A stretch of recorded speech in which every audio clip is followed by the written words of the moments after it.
মনরে একদিন আলী মক্কার ঘরে ফজরেরও নামাজ পড়ে, আয়না দিয়া আপন শুরু দেখে আপনায়। একদিন আলী মক্কার ঘরে ফজরেরও নামাজ পড়ে, আয়না দিয়া আপন শুরু দেখে আপনায়। ওরে আয়নাতে রূপ দেখে আলী অমনি উঠিলেন বলি, আমার মতো এমন সুন্দর নাই আর দুনিয়ায়। ওরে আয়নাতে রূপ দেখে আলী অমনি উঠিলেন বলি, আমার মতো এমন সুন্দর নাই আর দুনিয়ায়। তখন দুই ইমাম দাঁড়াইয়া ছিল, দুই ইমাম দাঁড়াইয়া ছিল, আলীর ডাইনে বাইরে সাধের দুনিয়ায়।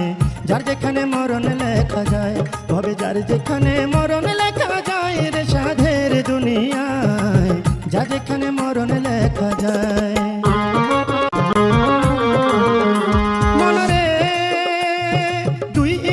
পিতার ধারে শুনে না বা কই আপনারে, আপনার চেয়ে বেশি সুন্দর আছে আমার মার।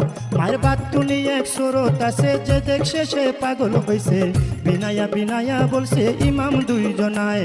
ওরে এই কথা শুনিয়া আলী গুসাতে বলিলেন খুলি, দৌড়াইয়া তখন আলী ঘরে চইলা যায়। ওরে গিয়া বলছে জোহরা রে, শোনো জোহরা কই তোমারে।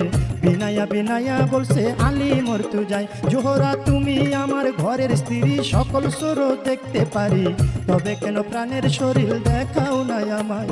সুরত আছে দেখাও নাই কেন আমার কাছে। এই কথা বলিলেন যখন আলী মরতু যায়। ওরে এই কথা শুনে ফাতেমায় মনের মধ্যে ব্যথা পায়।